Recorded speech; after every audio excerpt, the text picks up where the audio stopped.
In this episode of VCast Studio with Naveen Naqvi. No 2 days in advertising are the same. No two people require the same type of leadership. And I think it's important for a leader to understand that and kind of adapt and be flexible. Multiple professionals can come into advertising and they can provide a lot of value to advertising because advertising is in the end entertainment and storytelling. Iliad, Homer, Shakespeare. Storytelling was given space and time. And I think now with sort of media becoming so expensive, we need to start telling our stories. It went from 60 seconds to 30 seconds to now 15 seconds. Our young people don't have museums to go to over here. They don't have art galleries to go to. They don't have really a lot of film, places where they can learn kind of the art of film. I feel like we need to stop looking at AI as the enemy. I think that AI is something that we are looking at very much as a creative tool. Today we have in the VCast Studio Nida Haider, who is a managing partner at IAL, Saatchi & Saatchi. Welcome to the VCast Studio, Nida. Thank you so much, Naveen. It's great to have you here. Good to be here. So what we're doing in this series is that we're talking to team leaders and CEOs and specifically in the field of advertising. Okay. And so we're really glad that you can give us some insight into what your leadership style is like. In fact, that's where I'm going to go first. Okay. What can you tell us about your style of leadership? Well, I think that I would define my leadership style very much like my motherhood style, which is, every day is different and every day requires a different type of person to be manifested out of me. So, sometimes the disciplinarian is needed and sometimes the compassionate advisor, sometimes the friend, sometimes the support. So I think it's a very flexible leadership style. No 2 days in advertising are the same. No two people require the same type of leadership. And I think it's important for a leader to understand that and kind of adapt and be flexible. So, do you have a lot of young people working with you? Because one of the things that we're interested in is how you would pass on the reins to young people who are in this industry, who are coming in. So yes, we do have, the average age at Saatchi is probably 28 years old. So, there was a time when the generational balance of wisdom skewed towards the older generation, but now with technology and new innovations, AI knocking on our doorstep, young people bring in a unique point of view. Pakistan being a demographically young country with 60% of us being under 30, to really reflect their points of view, every ad agency must hire, and we have younger people and try to retain them. In terms of passing the rein to young people, one thing that we have realized at Saatchi is that we need to give, there was a model of sort of value and then you get compensated for what you bring to the company in terms of monetary terms. But I think that, we try to create cohesive experiences. We do a lot of lectureships. We do a lot of mentee programs for our young people to keep them and to also position them in a place that they could take on the reins of the people that are above them. Can you describe one of these mentee programs? What kind of... So we have talks. Recently we had Faraz Maqsood Hamidi come in and talk to us, to our young creative department. He is an ex-IAL. He is an alumni of IAL, Saatchi & Saatchi. We've had Anwar Maqsood, we've had astrologists, we have had mathematicians to come and talk and speak about kind of just a different point of view. Advertising is not a didactic sort of, one like you can learn and ratto and factually kind of understand a few concepts and then do advertising. You have to be open to a range of different ideas. And so to do that, our young people don't have museums to go to over here. They don't have art galleries to go to. They don't have really a lot of film, places where they can learn kind of the art of film. So we try to bring those sort of ideas into IAL by inviting filmmakers, writers, innovators, interesting thinkers to sort of expand the way young people think about the world, and that then translates on the page for us. Yeah, we could certainly do with a lot more art galleries and art. That's the thing. For a creative field, there's such, there's not much. Lahore still a little bit more, but Karachi doesn't have much to offer. And the hub of advertising in Pakistan is in Karachi. So it takes, it's on us then to bring that outside in. So you believe in a lot of cross-pollination and collaboration. That's Absolutely. Very 21st century of you. I mean, I think I used to work at Goodby Silverstein and Partners in San Francisco, and my team didn't consist of people. I was working on an account, Frito-Lay, that went and won multiple awards for their Doritos advertising. And what I realized was my team didn't have sort of traditionally educated advertising professionals. I had a drummer on my team, I had a comedian on my team, I had a singer on my team. So, multiple professionals can come into advertising and they can provide a lot of value to advertising, because advertising is in the end entertainment and storytelling, in a persuasive way. So I definitely do not believe that there's one particular way to learn how to be in advertising. Entertainment and storytelling, I love that. Yeah. Do you get to do a lot of storytelling these days in advertising? I mean, that's a really interesting question, because I think if you look at the genre of storytelling, Iliad, Homer, Shakespeare, storytelling was given space and time. And I think now, with sort of media becoming so expensive, we need to start telling our stories. It went from 60 seconds to 30 seconds to now 15 seconds. So, you literally just have, and that is commensurate to attention spans. Attention spans are now 6 seconds. So we need to tell a story in very short time, and that what happens is that there is almost a knee-jerk movement to just get the facts out. Strongest tea, go ahead and buy us. Biscuit that's made from organic materials, go ahead. So it's very difficult, and I think that we're trying now to adjust to the shorter media time to be able to tell stories, and that's something we have done in IAL at least, 20-second stories, 15-second stories, but it is almost counterintuitive to have such a short time period within which to tell a story that would have some emotional significance. Do you think that also, I mean, it's true that there's the attention span issue, especially with smartphones and all of that. But do you think it also has something to do with, for instance, on television, how expensive is it? I mean, it's expensive. It really depends. PSL is the most expensive. It changes. Ramzan is an expensive time. So, and everyone's vying for the space. But I think that television, because there's so many brands and there's such, there are limited pockets and packets of time, it's a demand versus supply situation. So when the demand increases, which it has now, lots of new brands coming into the country, I can't give you an exact, because it absolutely changes, but it is extremely expensive. Out-of-home advertising and TV advertising are very expensive to buy. And do you have that kind of budget? Like, aren't clients being more sort of tight-fisted with the kind of spend they want to do? The right clients are not being tight-fisted. Obviously, inflation has impacted everyone. So clients need to be prudent about how they allocate their budgets. We do have digital media that seems to be a sort of a cheaper option. It's 100 million plus people in Pakistan, have access to the internet. So there are ways that they're reallocating their budgets to more affordable options. But I think, as you'll see on TV, I mean, clients are not reallocating or cutting down media budgets because they understand how important it is to remind consumers about their brands and why they should buy them. And also, I feel, and I would like to know if you agree, that advertising plays a kind of role of sort of steering us in a certain direction, right? Like shaping minds, changing cultural norms or ideas. Would you agree with that? I mean, when you're beamed into 98% of the country's households, you do have a power. And I think that you have to use that power with a lot of, it's a responsibility.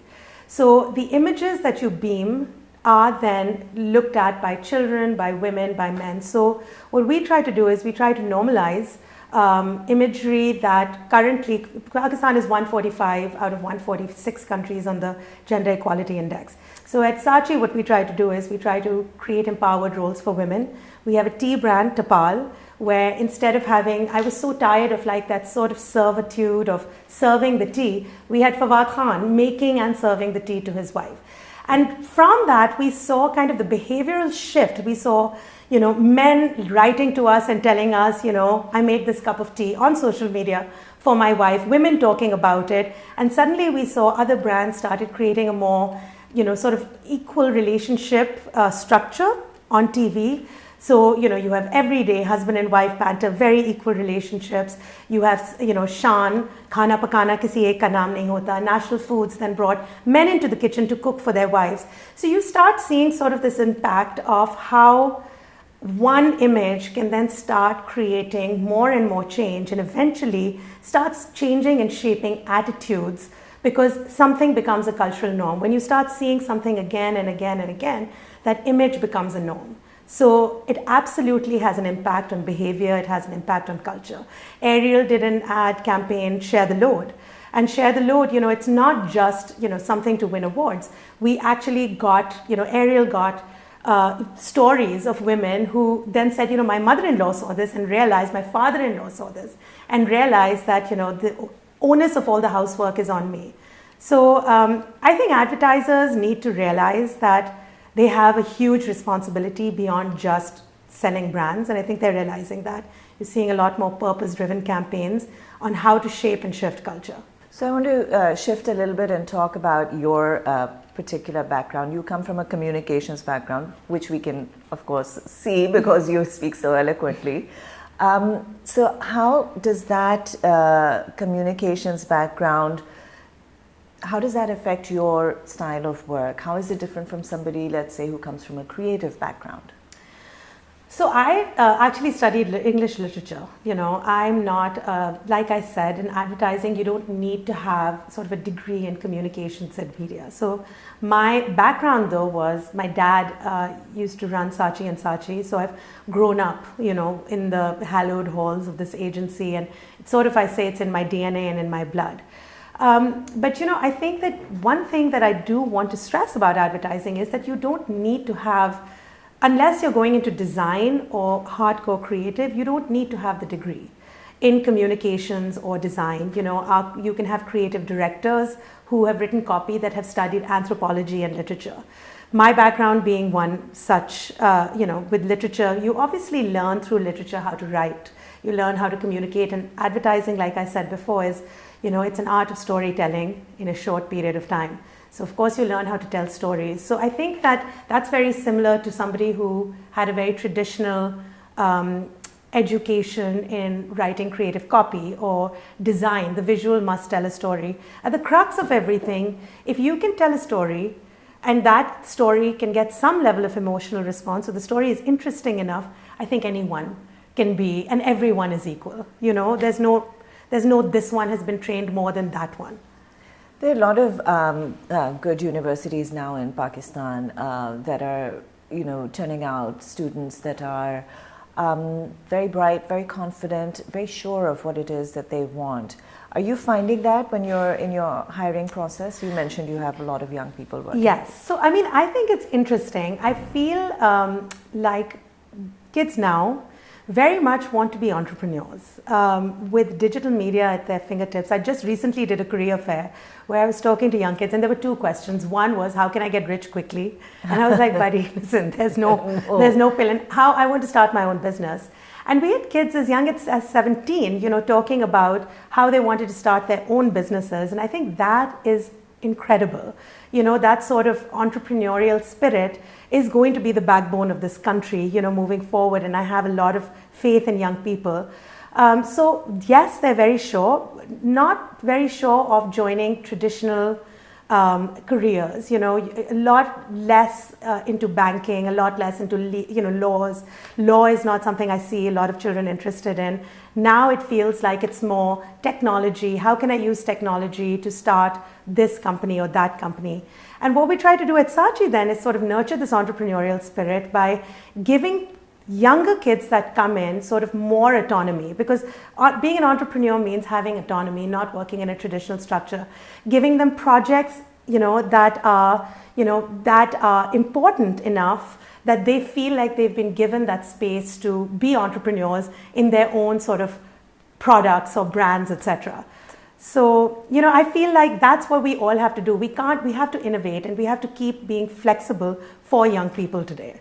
As we talk about technology, I'm wondering what kind of role do you see AI playing in the kind of I was not. I mean, honestly, like this is a debate. I feel think we need to stop looking at AI as the enemy. I think that AI is something that, that we are looking at very much as a creative tool.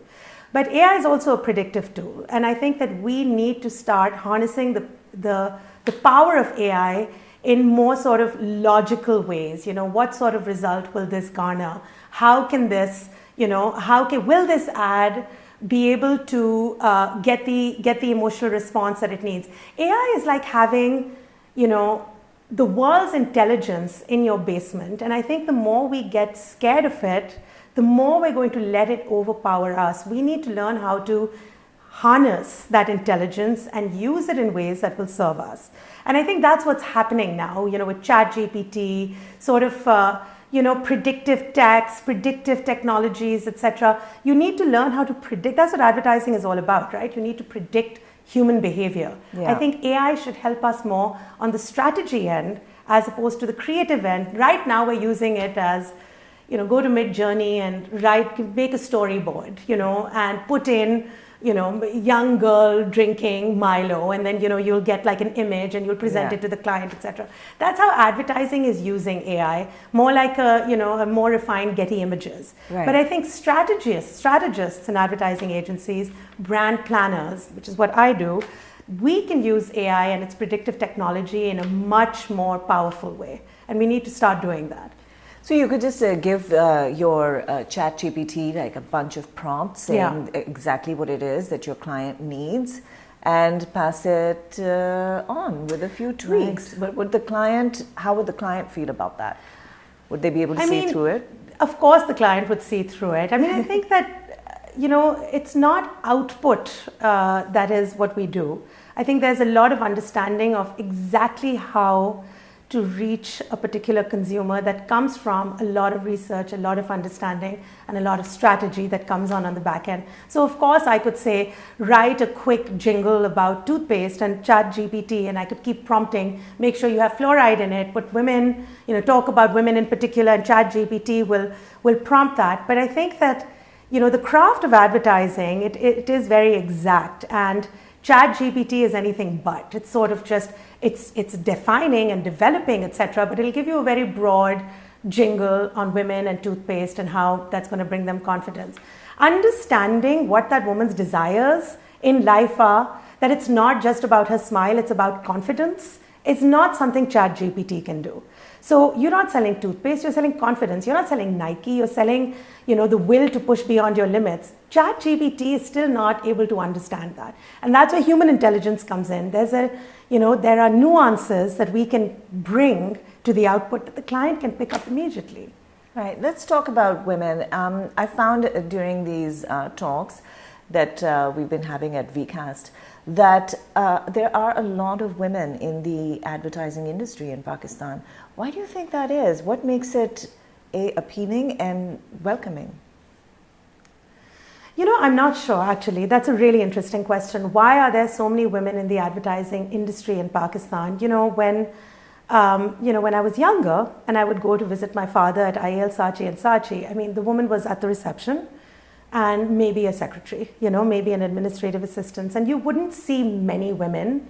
It was mostly madmen, smoke, male club, the boys club coming together and, and deciding what to do and say. I think number one, advertising agencies understand that their key target consumer are women. Women are the key decision makers for almost all the products we sell. Unless you get into, and right now that's even changing for cars. We had a car client come in and say, we want to target women as well as men because women influence men's decisions. There's a movie called Moonlighting where Olivia Dukakis says, a man might be the head of the household, but the woman is the neck and she can turn that head anywhere she wants. So we realize that influence in decision making comes from women. Who can understand women better than women? So I think we also, advertising agencies also maybe subconsciously recruit women because they need to mirror their consumers. 99% of our briefs, when you read the core TG, very rarely will it say M/F. Mostly it'll say females, 25 to 34 years old, and here are their psychographics. So we attract women because we want women. We need to mirror the women's desires and fears and ideals out of life so that they can buy our products. And in the end, we need to create that perceived value for that brand with a woman. Also, we're flexible. Advertising is something that, at least with Saatchi, you can work from home. And I think I'm seeing more women now post-COVID. Thank you, Zoom and Microsoft Teams. Thank you, again, normalizing working from home. 9 to 5 was never created for a woman's world. 9 to 5 was created for men, so that men go to work. I mean, who's going to cook the food? Who's going to pick up the kids from school? Women were never brought into the equation when Postindustrial Revolution, the 9 to 5, for the tertiary economy, came into being. It was created by Ford. Men should work from 9 to 5. Now we're seeing that there is no such thing as a 9 to 5 in certain industries, like advertising, more creatively focused industries, where you can go home and you can work at 11 o'clock at night after your kids have gone to bed, and still, you can send it through email, you can connect on Zoom, etc. So there isn't a 9 to 5. And women, I think, find that flexibility very appealing. They can go pick up their kids at IEL, you can go pick up your kids from school, come back, get online, get on your calls, etc. I'm not sure you can do the same thing in banking. Courts are open at a certain time. So, yeah, but more and more you can just work towards a hybrid sort of setup. I think most companies that want to continue to appeal to younger people, and like I said, another reason that more young people want to do entrepreneurship is they want to be masters of their own time. Yeah. Time is it's a scarce resource now. They want to be masters of their own time. So yes, I think a lot of intelligent companies are going into hybrid. Ogilvy around the world is hybrid. Saatchi in Pakistan is hybrid. We have those people that want to come to work, and then we have those women who say, okay, I have kids, can I please work from home? Yes, absolutely, work from home, do it. That flexibility has to be afforded to them. And when other women see that, then they come into this industry. Yeah. So I think there's a lot of sort of peer influence as well. My friend is working at this agency, that agency is providing me the flexibility. Women need flexibility. They do. Yeah. So, but do you think that the hybrid model could become a disadvantage as well? As you said, there could be, a call that comes in at 11 and you're required to attend to that because it's a client and you can't say no, or there's a deadline. So is that a problem that yes, sometimes I think that IAL advertising is basically a village raising a child, right? So it's teamwork, it's a team sport, and I think it's very important for that teamwork to have face-to-face connections. So I think more than a client, because we are also post-COVID, clients are understanding flexibility and work from home. So, unless there's a very big emergency, most clients will understand they need to give due time for a woman to come to work and have a face-to-face meeting. We haven't seen a lot of, very hard and fast clients that say my way or the highway, meet at 1 o'clock or don't meet at all. We are seeing more humanity there. But I feel that face-to-face communication and interaction is very important for team building. And when you are in advertising, it starts where the client services goes to strategy. Strategy then speaks to creative. Creative then speaks to the designer. So it is an entire ecosystem of people that have to work together. Now, if you take one person out entirely from the equation, then that team camaraderie, that team spirit, that trust that you need to have as you go into this relay race sort of diminishes. So what we try to do is we do try to get people, working from home doesn't mean that you've disappeared off the face of the earth. Working from home means the flexibility of being able to work from home when you need to.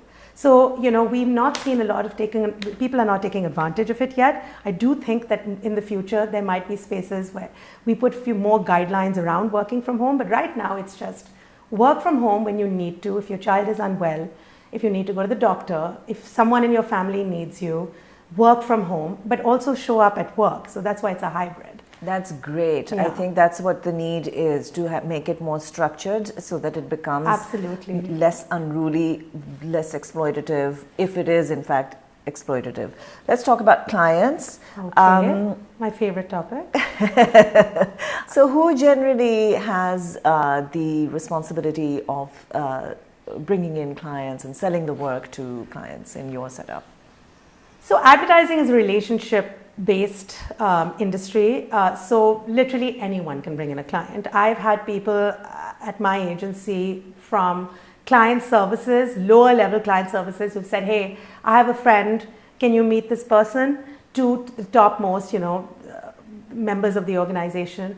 Generally, it's client services, and I have a partner who is in charge of new business development. His name is Imtisal Abbasi, and he is the one who kind of does all the new business lunches, kind of, circling through clients, figuring out who is, looking for an agency. He makes it his business to know what's happening in the industry, and then, we'll go and meet those clients, ask them if they're looking for an advertising agency. We don't generally like to poach off other agencies. I think that is something new business people in the industry, there needs to be some structure around this as well.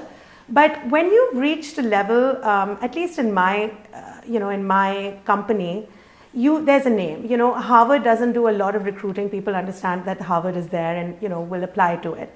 So, clients come to us more than us going out and developing new business. In agency relationships across agencies, there's more of a collaborative approach rather than a competitive approach.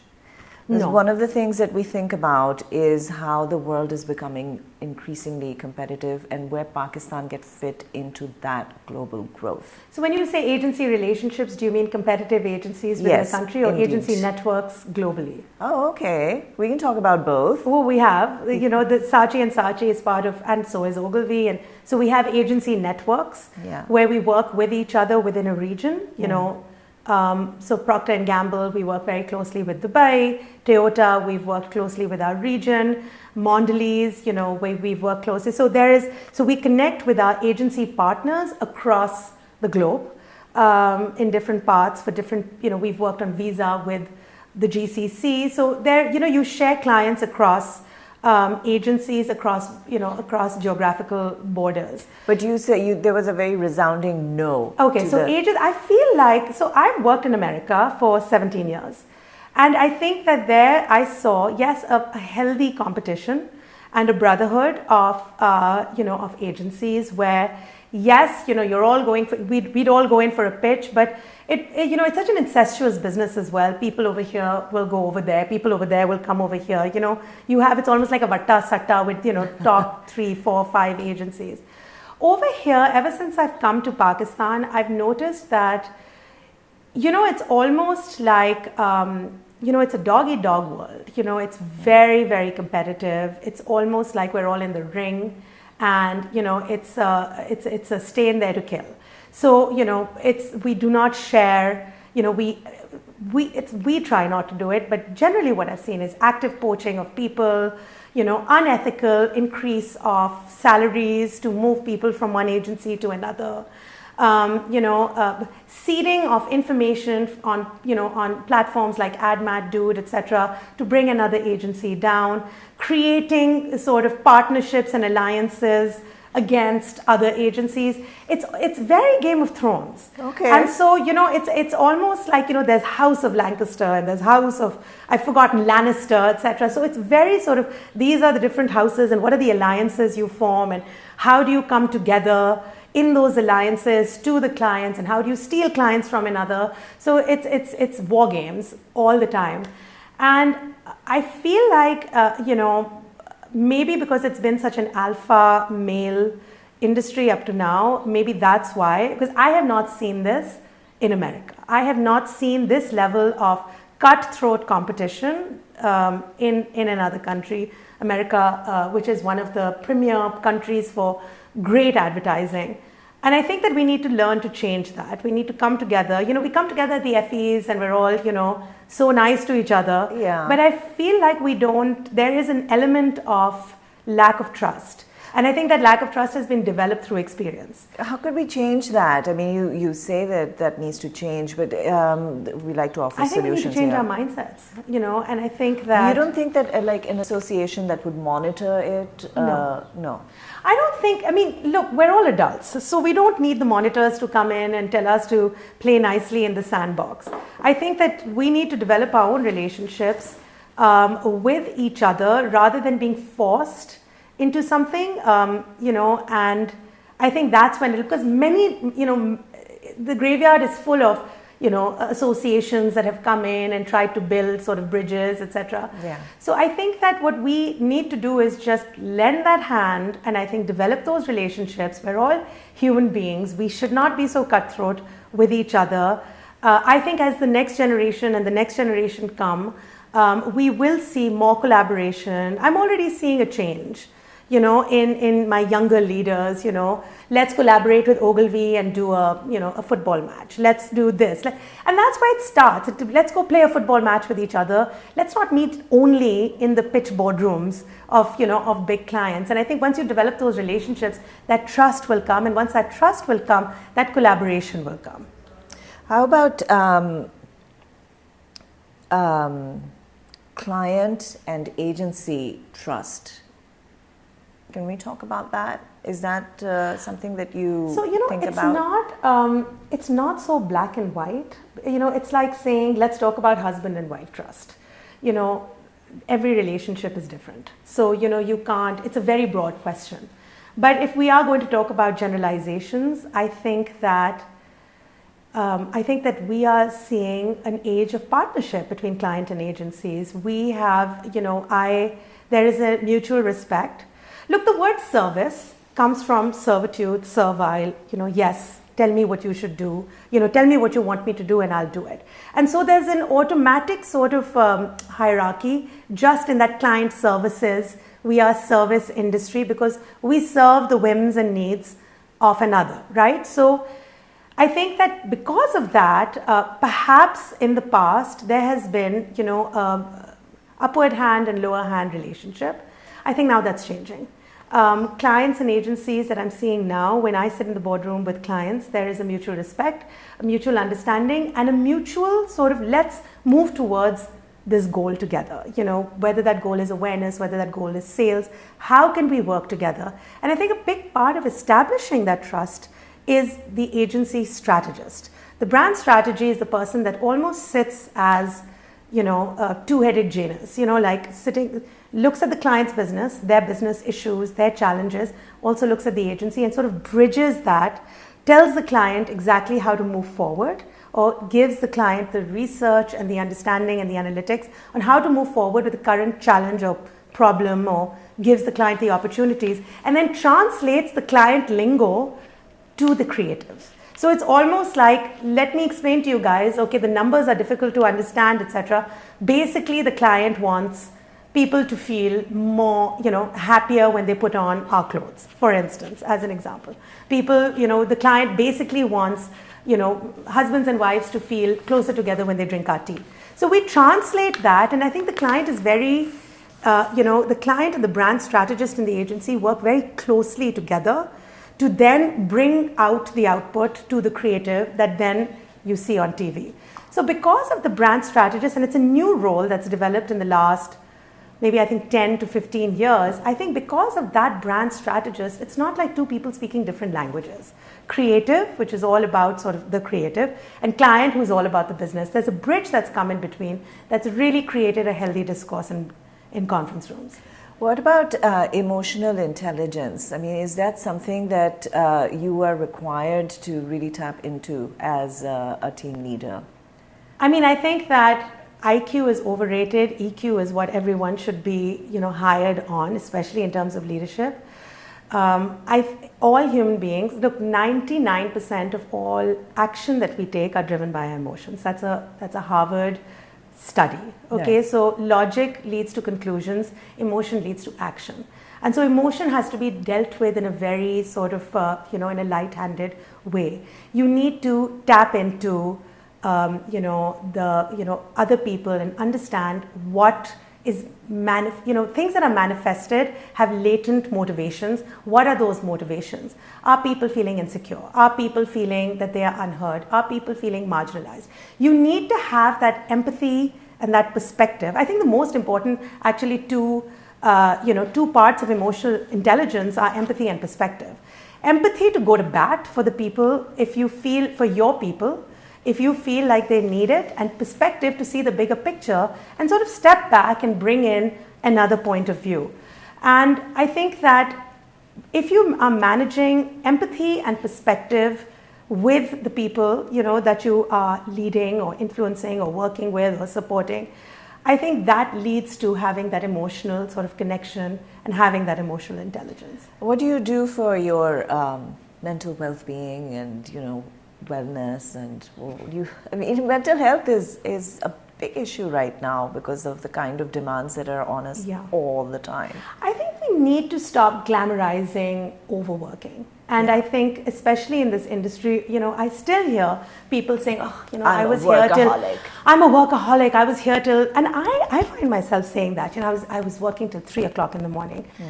We, just doing things for mental well-being, is kind of creating a little... is not... We need to work on what's creating that mental, those mental issues in people. Stop glamorizing overworking, stop, speak your mind. I think many times in the night, I speak to myself and I say, I should have said that. Like, why didn't I say, speak your mind, when you need to speak your mind. And I think as a culture, sometimes, especially with clients or with older people, we tend to hold ourselves back and we don't speak our mind. In fact, I was reading recently that there was a plane crash that happened in Pakistan where the first officer was unable to speak up to a position of authority who was the captain, and it was a plane crash because he knew what was going on and he never said it, so he didn't speak his mind, and actually the plane ended crashed. It was the Air Blue crash that happened a while back. So you're going to crash if you don't speak your mind, if you don't give yourself a little bit of balance of work and life. I think those are important things. What do? I've joined a gym. Now I join and rejoin, but I find sweating really helps me focus and kind of alleviates the stress. I have a very good group of friends that I talk to. Every Friday my best friends and I meet, and we've been best friends for 40 years. So it's not even that I have to tell them what's bothering me. They can see my face, and I think it's important to have a good group of friends. And I have a dog. And I think my dog is coming home to a dog every day is really, or a pet, is really something that I would promote as an excellent way to bring your anxiety levels down. I mean, when my father went for a quadruple bypass, his surgeon said, Nasir Saab, get a dog, because dogs have been proven, petting dogs and playing with dogs have been proven to reduce anxiety. So those are the 3 things I do, but I think those are just treating the symptoms. I think we need to work on changing the way we look at hard work, or, overworking, giving too much of yourself. You need to put boundaries down, and we as leaders need to start teaching by example, and we don't. I think most of us in advertising especially, we're the first people to say, I worked all weekend because I'm so important, and this is the message we're giving our younger people, and I think that's wrong. Well, I do yoga. Just so you yoga know. Is great. It's so great. Yoga is, I tried yoga, but I felt like the beta brain wasn't shutting off at all. So I kept hearing I need to do this, and the multiple tabs, that were in my head. So I wasn't able to, I feel like lifting weights somehow just shuts everything off. Sure. But so many people swear by yoga. Yeah. We used to have yoga classes at IAL actually for our people. They were doing yoga as a form of kind of being able to relax, etc. We stopped that during COVID. We haven't restarted it, probably should. So let me ask you, if somebody gave you Pakistan as a brand. Oh God. Pakistan as a brand, what would you do? Wow, gosh, let me think about that. So look, nation branding is dependent on a lot of things. If you look at nation, it's been, from the beginning of nations, there has been national branding, but more recent examples, Thailand, Land of Smiles, Canada, let's go exploring. These are the ways you can kind of create a brand for the country for the outside audience, right? And I think there's so much that we can do for Pakistan, but what we need is a vision. So Thailand wanted to be seen as the land of hospitality, and so it was the land of smiles, and everything kind of went behind it, from the service industry to the restaurant industry, hotels and spas and resorts. Come to Thailand and you will get sort of this beautiful Thai hospitality. Malaysia, truly Asia. If you really want to see a truly Asian sort of Eastern experience, come to Malaysia, Canada, let's go exploring. We need to create a vision for Pakistan, right? First, if I was given the Pakistani brand, I would go back to the initial PIA ads that were done in the early 1980s, where more than just the national carrier, we were selling something about the country. There was an ad I remember that was done at IAL, my dad was a part of that, which had a woman and it said, our unfair advantage is our hospitality. And it didn't show the plane or the livery, etc. It just had PIA, truly great people to fly with. Another one written by Javed Jabbar, guess who stopped by the other day? Alexander the Great, So it was just, these were print ads. It was when, this was the time when the national carrier sort of echoed what we wanted people to learn about our country. Now, fast forward to 2024, I think Pakistan has a huge branding issue, but we need to focus on the one thing we want people to understand. It's Nike, Apple. There's always what we call the brand essence, so the one big thing. For me, I would make it the one, what is it like if you look at if you look at the vlogs from travelers that have come to Pakistan, we are open-hearted, we are generous, and we have a history. With the Indus Valley civilization, we have a history of welcoming people to our lands, and we have our language is a mixture, our culture is a mixture of so many different cultures because we have welcomed people to our country. I think, and if you travel through Sindh, you'll see on walls, Bhali kare aaye, which I think means welcome. So I think we should focus on being a hospitable country more than anything else. I'm going to be very clear. From businesses to people to culture to travel, everything should focus around how open-hearted and generous we are because we truly, truly are. Mezbani is something that is just so instilled in us. Every house has the fine china we'll bring out when guests come over. I've traveled in the rural parts of Thar where people don't even have sort of a bed to sleep on, and women have pulled out like sugar from makhmal, from little dabbiyas and given me tea with sugar because I am a guest. I'm a treasured guest. And each guest is a treasure. And I think that's what Pakistan, we need to stop, financial issues and all the economic issues, political issues, etc. That's not for branding. Branding has to focus on the one thing that people need to learn about Pakistan, and I think it's what all of us are all about, which is hospitality. So I would focus on that if I was given Brand Pakistan. As we wrap up, is there anything in particular that you would like to say to people, young people who are coming in, that comes from a place of your own reflections? I think that I can only speak from an advertising perspective. I think for young people coming in, I think I would like to say, speak your mind, find your voice. I think digital media is not the only place where you can speak up. And that's where you see more social activism, etc. going on. This country is yours. We're all going to go, you're going to stay. So be the change you want to see in the world, however that's going to be. Advertising is a great place to be because, like I said, we have the power to beam into so many homes. Let's start telling those stories. Let's start shifting mindsets. Come over. Let's talk about purpose. Let's bring Brand Pakistan to the world. Let's do that. It's not about standing outside on the road with a billboard, which is also advertising, by the way. Come into this industry and let's start shifting those mindsets.